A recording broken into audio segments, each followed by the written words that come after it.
Merci de choisir Canal Congo Télévision pour vous informer. Mesdames et messieurs, bienvenue à cette grande édition du journal. Que retenir du titre Honoris Causa qui a été élevé ce mardi 26 octobre 2021. Le chef de l'État, Félix Antoine Tshisekedi Tshilombo de l'Université des Netanya en Israël, Gisèle Etoko a créé à fond de ces titres pour plus d'éclaircissement pour certains qui ne les connaissent pas. Suivez.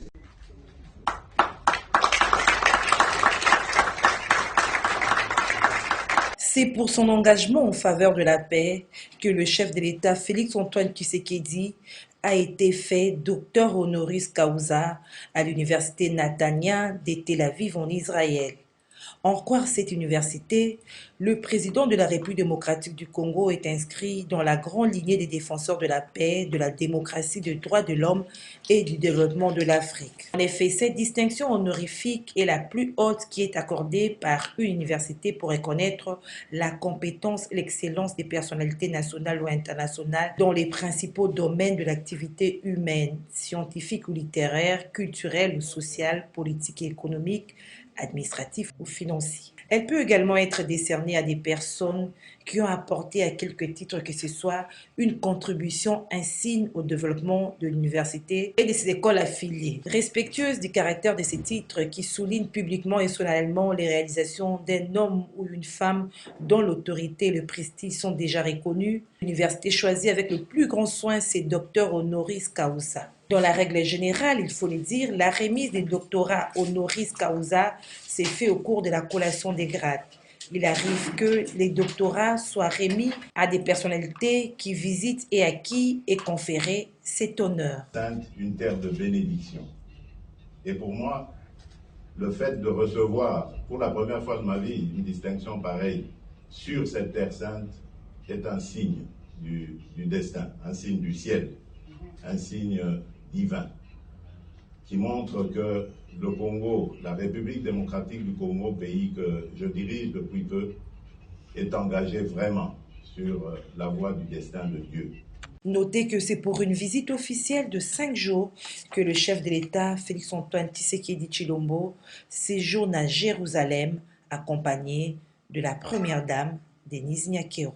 Processus électoral en République démocratique du Congo, Denis Kadima et son équipe ont prêté serment devant la Cour constitutionnelle ce mardi 26 octobre 2021, conformément à la loi organique portant organisation et fonctionnement de la centrale électorale. Nous disent Nadine Jochigombo et Bob Zamba dans cet élément. C'est ce mardi 26 octobre que le nouveau président de la Commission électorale nationale indépendante, Denis Kadima et toute son équipe ont prêté serment devant la Cour constitutionnelle et ce, conformément à la loi organique portant organisation et fonctionnement de la centrale électorale.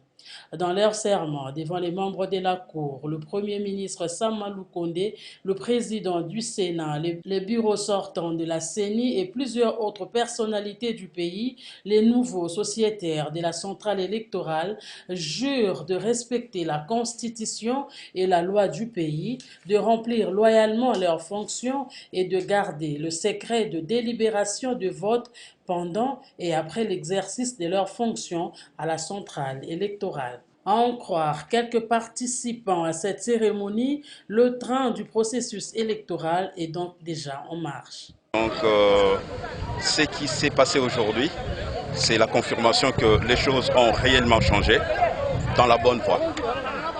Je peux dire dans la bonne voie, parce que les consensus qui prévoient que les confessions religieuses désigne un candidat qui pourra représenter, qui pourra devenir à la tête de la CENI, a été exécuté et a été respecté. Il y a 6 confessions sur les 8 qui ont voté pour Papa Denis Kadima. Et l'Assemblée nationale a traité les dossiers, ils ont écouté tout le monde, ils ont signé le PV, ils ont entériné Papa Kadima Denis comme dans le prochain président de la CENI. Et aujourd'hui, c'était la prestation des serments. Je me réjouis de la façon dont ça s'est passé. Ça s'est passé dans une ambiance apaisée, comme les prochaines élections se passeront dans la bonne ambiance, elles seront apaisées déjà. Qu'est-ce que je demande à cette équipe? C'est de travailler avec patriotisme, c'est de travailler avec détermination, c'est de capitaliser les temps, c'est de mettre l'homme qu'il faut à la place qu'il faut, en déjouant les mauvais pronostics. Au décaissé jour, 3 postes réservés à l'opposition sont restés vacants, notamment le 2e vice-présidence de la CENI, la questure et un membre de la plénière. Pendant ces temps, les réactions fusent de partout pour Jonas Tchombela, président de la nouvelle société civile congolaise. L'équipe des Kadima doit donner le meilleur d'elle pour les élections apaisées en 2023. Pour sa part, Prince Epenge de la coalition Lamuka pense que ce qui importe à ces moments, c'est la dépolitisation de la CENI. Ils se sont exprimés au micro d'Émile Mouyaya.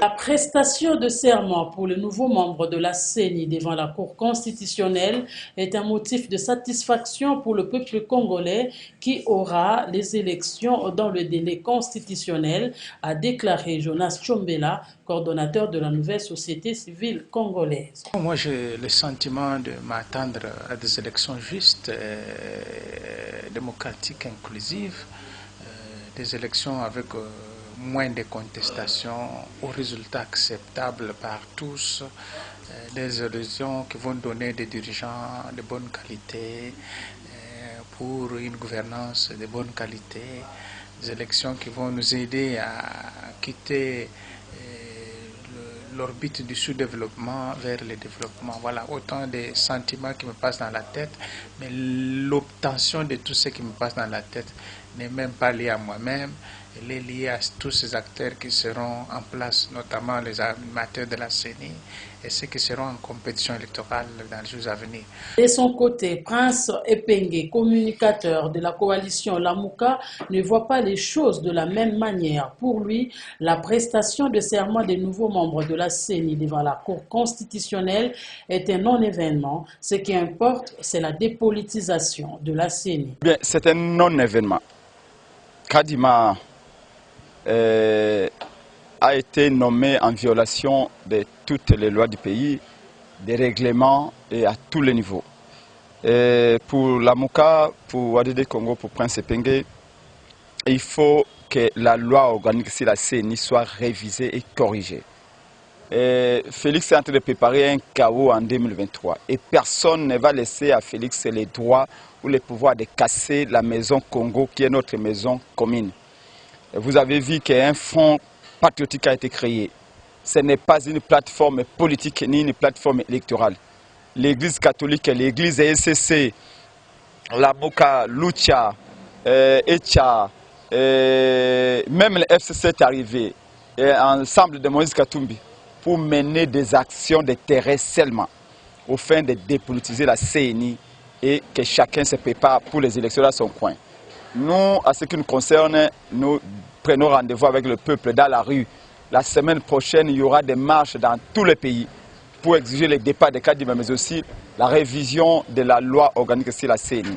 Et Jean-Marie Béa, initiateur du mouvement Congo-Uni Congo Fort, invite les opposants à cesser avec les incompréhensions absurdes, mais plutôt de se préparer pour les élections de 2023 prévues en République démocratique du Congo. Suivez. La prestation des serments de la nouvelle équipe dirigeante de la CENI, chapeautée par Denis Kadima et saluée par Jean-Marie Béa, initiateur du mouvement Congo-Uni Congo Fort, les jalons sont déjà posés, dit-il, pour l'organisation des élections en 2023 et non les glissements.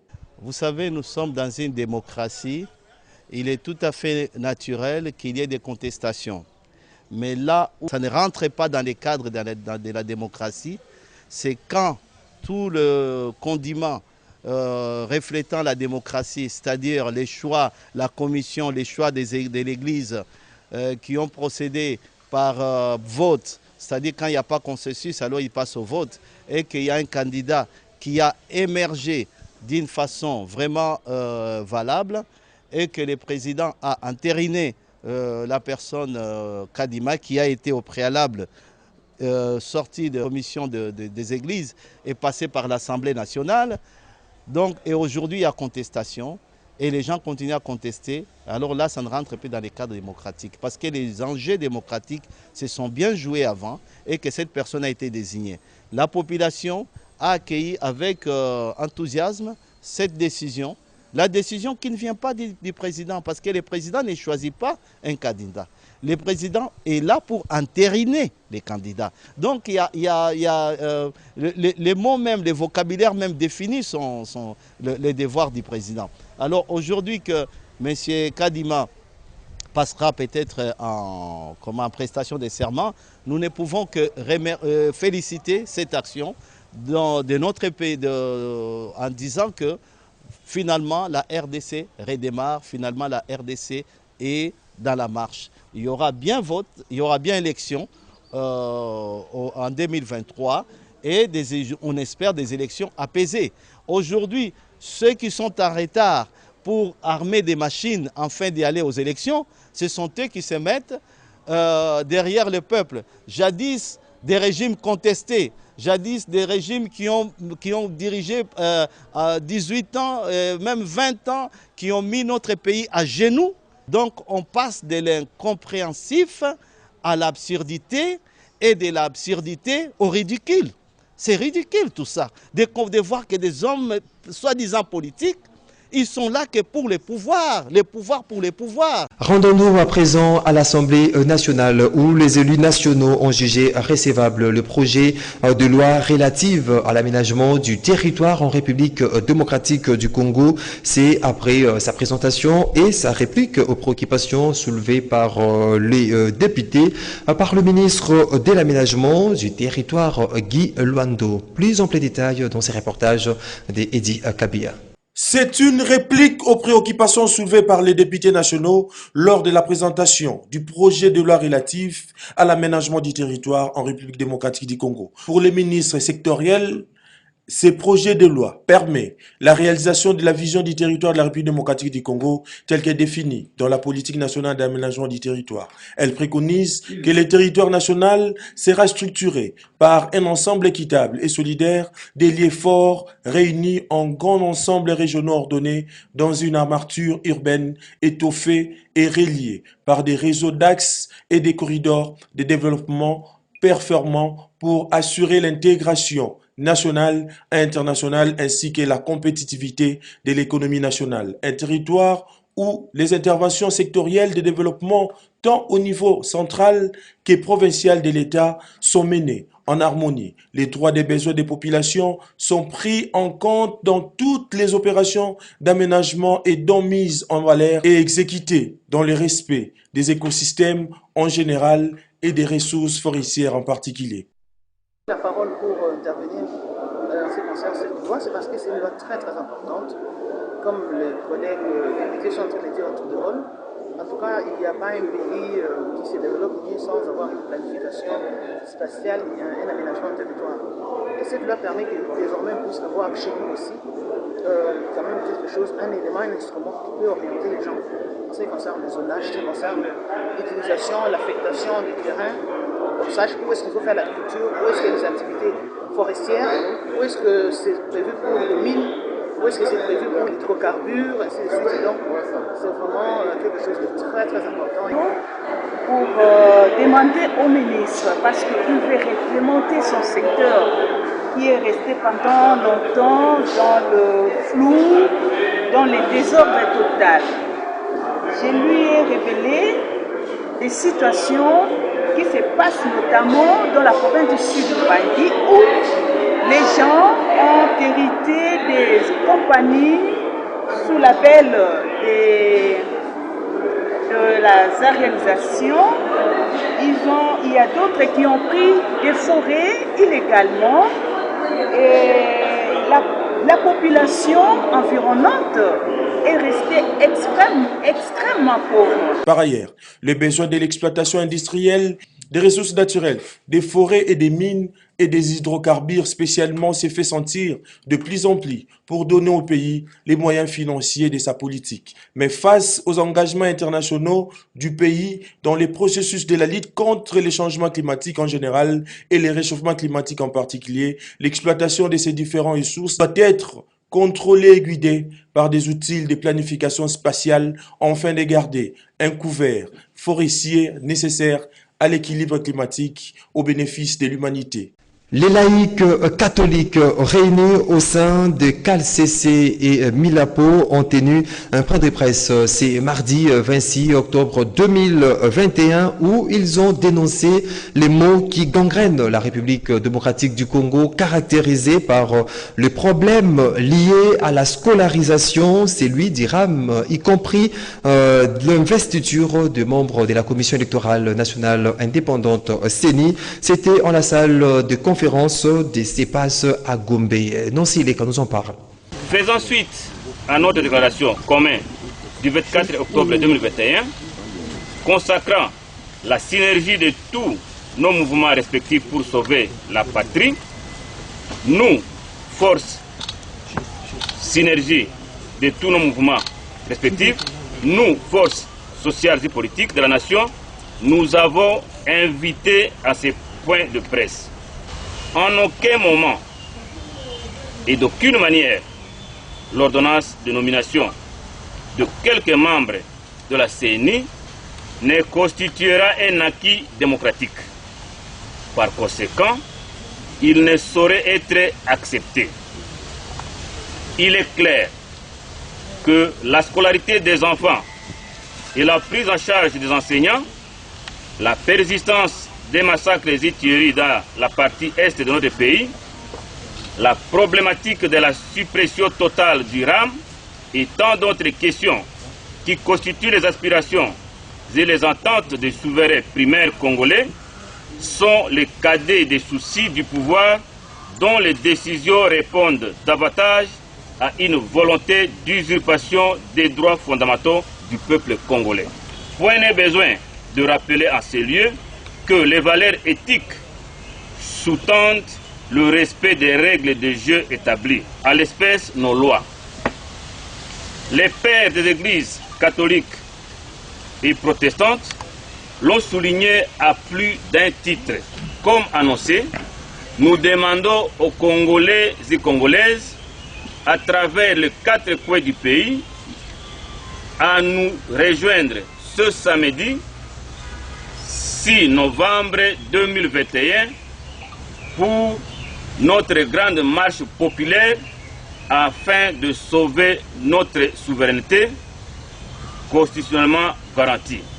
Tout à fait autre chose. À présent, le ministre de la Santé publique, Hygiène et Prévention, Dr Jean-Jacques Mbungani, a ouvert lundi 25 octobre 2021 à Pullman Hotel les travaux de l'atelier sur l'initiative pour l'indépendance vaccinale en République démocratique du Congo.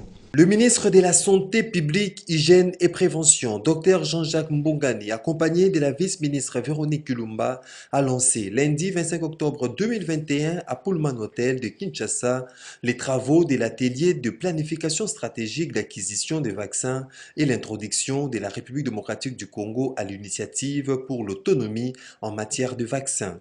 L'objectif général poursuivi à travers ces assises est de planifier l'introduction du pays au second semestre 2021 et spécifiquement de revisiter le mécanisme d'approvisionnement de vaccins efficaces pour la République démocratique du Congo. Cette rencontre consiste également à traiter la question sur l'impact de la couverture vaccinale chez les enfants, à revisiter le processus actuel du financement, la budgétisation nationale, à discuter des solutions à court et long terme et des approches innovantes pour améliorer la responsabilité financière et la sécurisation de la vaccination. Au cours des travaux de 3 jours, les participants vont présenter la planification stratégique des achats des vaccins sur les 3 à 5 prochaines années et faire ressortir le besoin de financement et organisationnel nécessaire. Dans son mot d'ouverture, le ministre de la Santé publique, Hygiène et Prévention a souligné que cet atelier se tient juste quelques jours après le 2e Forum national sur la vaccination organisé le 21 octobre dernier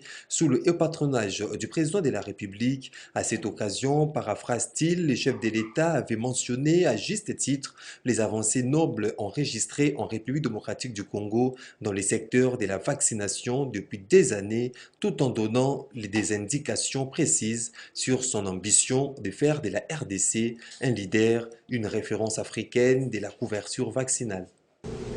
Les orientations dégagées par le chef de l'État seront scrupuleusement mises en œuvre par le gouvernement sous la conduite de M. le Premier ministre, son Excellence Samalukonde Kyenge.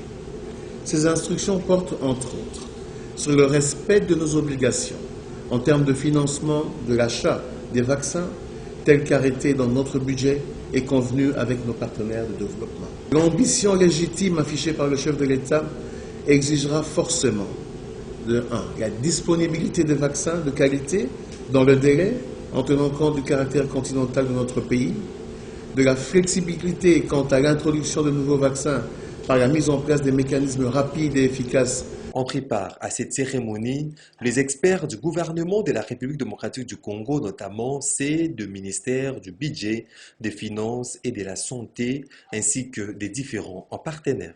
D'un ministère à un autre, transport aérien, Congo Airways doté d'un nouvel aéronef grâce à l'implication du président de la République, Félix Antoine Tshisekedi Tshilombo, et c'est le ministre des Transports, Voies, des Communications et Désenclavement, Chéribin Okende, qui a tout mis en œuvre pour réaliser cet engagement du chef de l'État. À suivre. La République démocratique du Congo, par le biais de sa compagnie nationale Congo Airways, vient de bénéficier d'un nouvel aéronef Embraer tel que promis par le président de la République Félix Antoine Tshisekedi Tshilombo.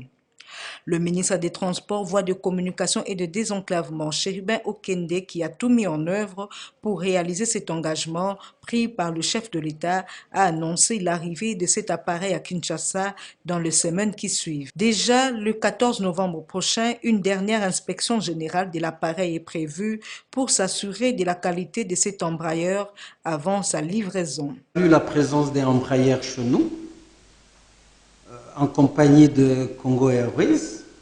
Et là, je rappelle que c'est un deal qui reprend l'engagement du président de la République.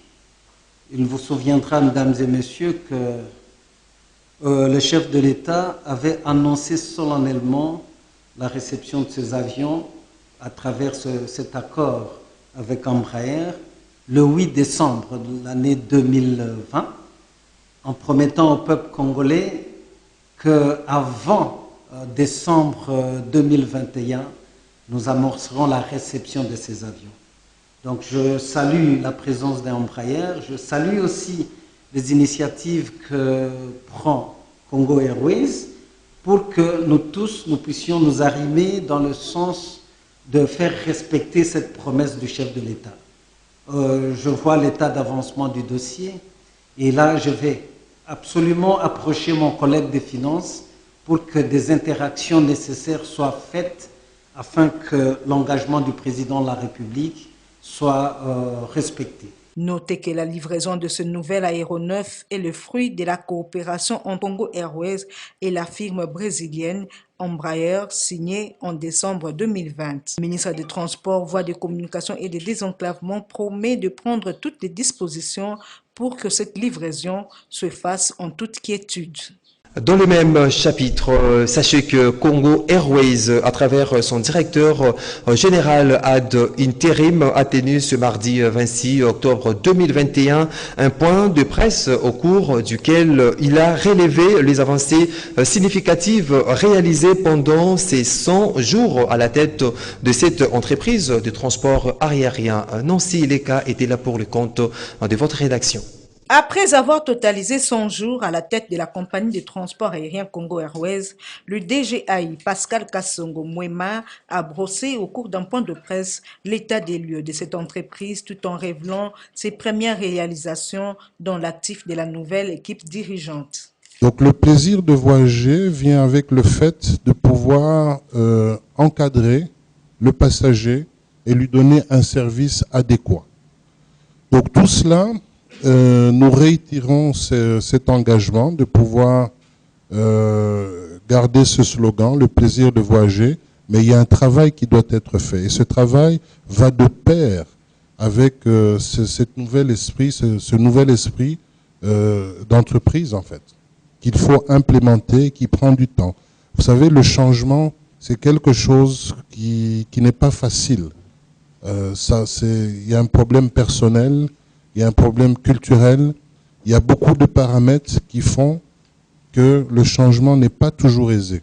Mais nous y arrivons. Ça nous ramène à la genèse de la création de Congo Airways. Donc Congo Airways a été créé donc, en 2014, a fait son premier vol en 2015, et les motivations étaient de pouvoir avoir une compagnie qui allait pouvoir transporter les biens et les personnes aux normes de standards de sécurité internationale.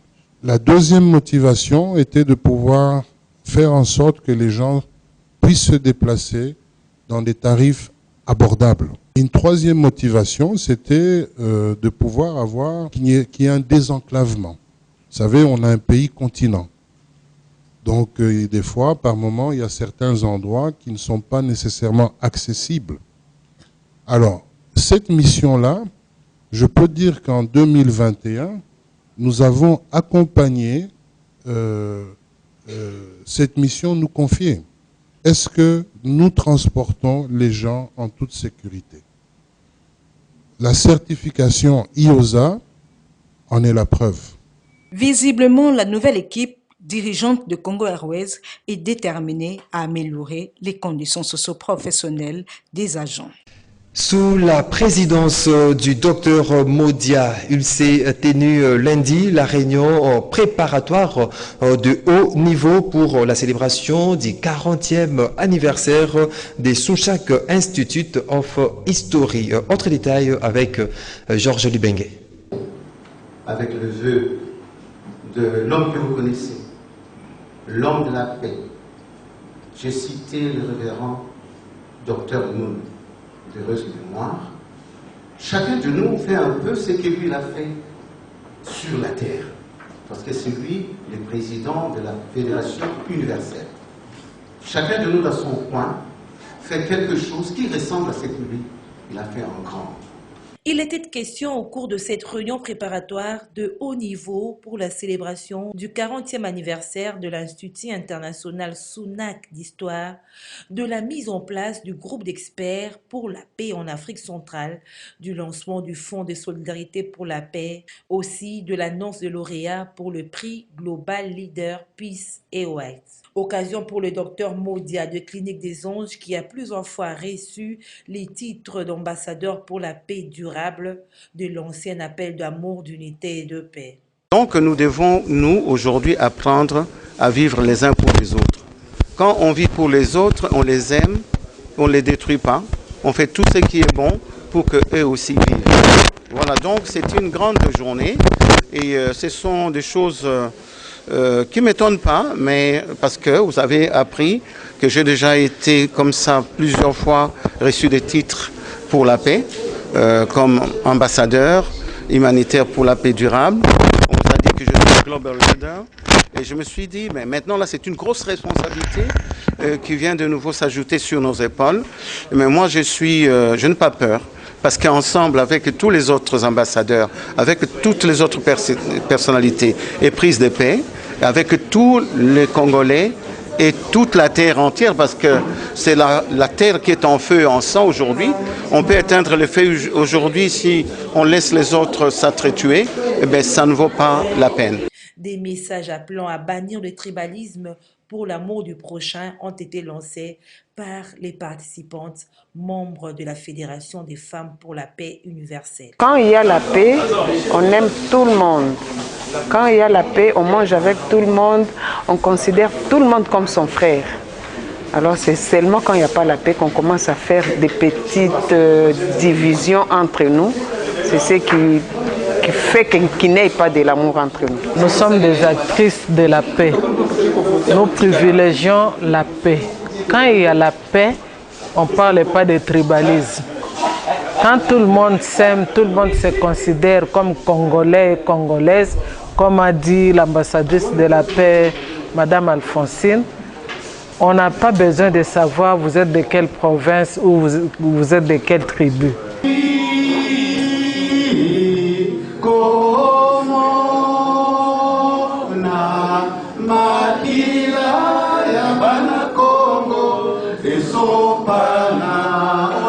Et pour boucler complètement cette édition du journal, sachez que contrairement à la campagne des diabolisations dont il fait l'objet ces derniers temps, le gouverneur Bobo Boloko continue à jouir de sa sympathie de la population de l'Équateur, comme en témoignent les images de son dernier accueil à Mbandaka. Suivez ce commentaire de Jean-Romance Mokolo. Ces derniers temps, le gouverneur de l'Équateur, Bobo Boloko Bolumbu, fait l'objet d'une campagne de diabolisation orchestrée par certains Équatoriens basés à Kinshasa et tapis dans l'ombre. Via les réseaux sociaux, ils diffusent des images et des informations pour tenter de démontrer que le numéro 1 de l'Équateur est vomi par la population de cette province. Contrairement à ce que ces détracteurs publient sur les réseaux sociaux, le gouverneur de l'Équateur, Bobo Boloko, est bel et bien populaire dans la province de l'Équateur et particulièrement dans la ville de Mbandaka. Pour vous en convaincre, ces images sur l'accueil qui lui a été réservé dans le chef-lieu de la province de l'Équateur lors de son retour dans sa juridiction après sa réhabilitation dans ses fonctions par la justice. Et il n'y a pas longtemps, pendant qu'il séjourne encore à Kinshasa dans le cadre des consultations menées par le gouvernement central, un grand rassemblement des forces vives de l'Équateur avait été organisé en Mbandaka pour soutenir le gouverneur Bobo Boloko et exiger son retour au chef-lieu de l'Équateur. Lors de ce grand meeting, des chefs coutumiers, des groupes des femmes et jeunes avaient également lancé une invitation au chef de l'État et à la première dame de venir visiter la ville de Mbandaka et la province de l'Équateur où Bobo Boloko a fait un grand travail de mobilisation en faveur du chef de l'État et de l'Union sacrée. Comme on le voit sur terrain, dans la province de l'Équateur, la popularité du gouverneur Bobo Boloko n'est donc plus à démontrer. Voilà qui met fin, mesdames et messieurs, à cette grande édition du journal. Merci à vous de l'avoir suivi et très bonne suite de programmes sur Canal Congo Télévision.